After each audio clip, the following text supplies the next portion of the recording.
Ever get that feeling? Like something's, watching you. You know that prickle on the back of your neck? A shadow moving just out of sight. That's the vibe I got from the story you sent us. The name that haunts West Virginia. Buckle up, because we're diving headfirst into a world of small-town secrets and a creeping sense of dread that seems to cling to the name Richard Gale. And guess what? That's my name too. So, picture this. I'm in West Virginia, drawn in by the local legends and mysteries, you know. They seem to permeate the very air. Not just passing through this time, no. This time, I'm living the story. I found myself in one of those towns you can't even find on a map. Nestled deep in the woods, between Morgantown and Charleston, the kind of place where the trees crowd the road so close, it feels like they're reaching out to grab you. I'm staying at this rundown motel on the edge of town, the kind with flickering neon signs and that musty smell that seems to cling to every surface. It was late, the kind of night where the silence is so thick you can almost taste it. Outside my door, a lone newspaper lay on the cracked concrete, probably tossed there by the wind. I picked it up, just to see what kind of news makes its way to a forgotten town like this. And that's when I saw it. A headline, bold and stark, jumped out at me. Tragic passing of Richard Gale. My name. Staring back at me from the crinkled pages of a small-town newspaper, I felt this jolt, like someone had just plunged an ice pick into my gut. I mean, sure, it's not the most unique name in the world, but to see it there in that context, it was unsettling, to say the least. At first, I tried to laugh it off, chalk it up to a morbid coincidence, But as I read on, that laughter died in my throat. This Richard Gale had been found dead at the edge of town. Apparently an accident. He'd been out late. A night owl, just like me, and lost his way tumbling down an embankment in the dark. They said his neck snapped on impact. I remember putting down the paper, my hands clammy, my heart pounding like a drum solo in my chest. I couldn't shake this feeling of unease, this strange sense of connection to a stranger who shared my name and my penchant for late-night wanderings. It felt like a warning, a whispered threat in the dead of night. I tried to convince myself it was just a coincidence, a cruel trick of fate. But then as I flipped through the paper, another headline caught my eye. Tucked away on the same page, almost hidden in plain sight, was another story. Richard Gale found dead in Fayetteville. 2 of them. 2 Richard Gales dead within days of each other in the same state. The odds of that had to be astronomical. This second Richard Gale, his death wasn't an accident. They found him in his house, sitting upright in a chair, staring at the front door. But here's the thing. All the windows and doors were boarded up from the inside. No forced entry, no sign of a struggle. It was like he had barricaded himself in, trying to keep something out. Or maybe someone. Something about this case, the boarded-up house, the vacant stare fixed on the door. It sent shivers down my spine. I had to know more. So I started digging, scouring online databases, old news archives, anything I could find about this Richard Gale. And the more I learned, the more unsettled I became. This Richard Gale, he was a loner, a recluse, much like myself. He had moved to Fayetteville just a few months before his death. And wouldn't you know it, I had been considering a move myself, looking at properties upstate. It felt like I was staring into a twisted reflection of my own life. But the most disturbing detail, the one that sent a wave of icy dread washing over me, was this. In the days leading up to his death, this Richard Gale had been writing letters to himself. Each one more frantic, more unhinged than the last. The handwriting was erratic, almost illegible, but one phrase kept repeating like a morbid mantra. It knows my name. My name. It felt like the air had been sucked out of the room, leaving me gasping for breath. I wanted to dismiss it all as coincidence, as pure chance. But deep down, a primal fear was taking root. This wasn't just about 2 men who shared my name dying under strange circumstances. It felt like something more, something darker was at play. It was as if the name Richard Gale in this particular corner of West Virginia was a beacon, drawing something leveling towards it. I tried to shake off the fear, to reason with myself. Coincidences happen, right? But that seed of doubt, it had been planted, and it was growing fast, twisting its roots around my sanity. I told myself I needed to get out of that town, out of West Virginia. Put as much distance between me and the name Richard Gale as possible. But there was this nagging feeling, this insatiable curiosity that wouldn't let me go. Like a siren's call, luring me deeper into the heart of the mystery. So instead of packing my bags and running, I found myself drawn to the local library. The musty smell of old paper and dust hung heavy in the air, like a testament to countless forgotten stories. I spent hours poring over old newspapers, their pages brittle and yellowed with age, searching for any mention of the name that had become both a fascination and a curse. And that's when I found them. More Richard Gales. Scattered throughout the decades, their stories hidden within the archives, a chilling pattern emerged, each one drawn to West Virginia, only to meet an untimely and often bizarre end. There was a Richard Gale in the 1920s, a traveling salesman who vanished without a trace. His last known location, a remote logging camp deep in the Appalachian Mountains. Another Richard Gale in the 1950s, a young artist who drowned in a shallow creek. Witnesses claiming he seemed almost drawn to the water, as if something was calling him in. And then there was a story that truly chilled me to the bone. A Richard Gale in the 1940s, a miner who had come to work in one of the deep shaft mines that rooted the landscape. According to the article, this Richard Gale had only been in town for a few months before people started whispering about him, about how he'd gone mad. They said he'd wandered the woods at night, muttering to himself about shadows and voices that echoed from the depths of the mine. The townsfolk, steeped in the folklore of the region, believed he'd been claimed by something that lurked beneath the earth, something ancient and evil that had taken root in his mind. The article described his final night. A stormy November evening, much like the one I was experiencing. He had stumbled through town, banging on doors, begging people to let him in, his eyes wide with terror, his words rambling and incoherent. But no one dared open their doors to him. They had seen the madness in his eyes, heard the chilling tales he whispered of the darkness that knew his name.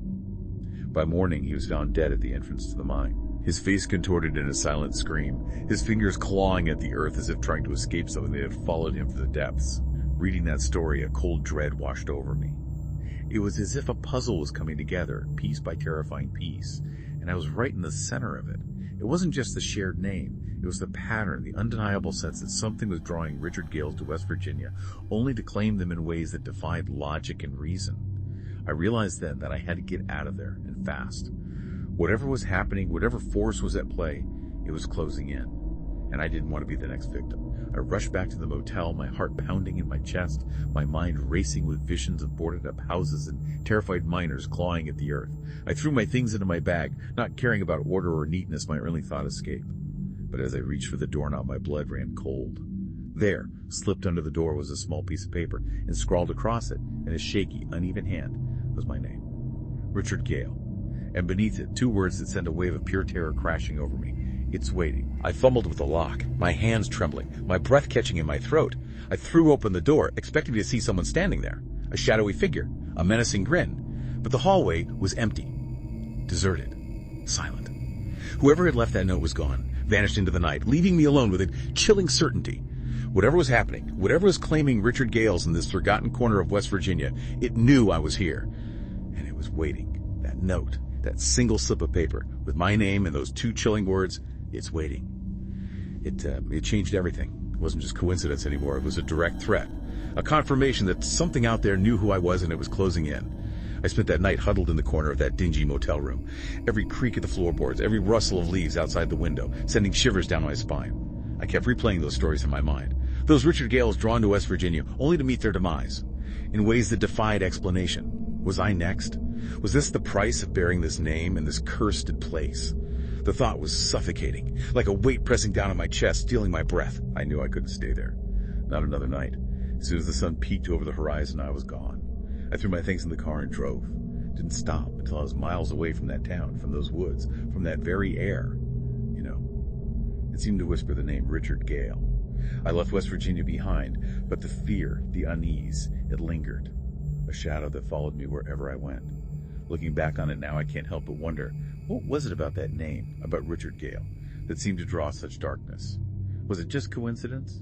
A series of unfortunate events woven together by a shared name? Or was there something more, something sinister at play? Maybe it was a curse, passed down through generations, a malevolent force that claimed those who dared to bear the name Richard Gale in that particular corner of the world. Or maybe, just maybe, it was something even more unsettling, a shared destiny, a predetermined path that led all Richard Gales to the same grim fate.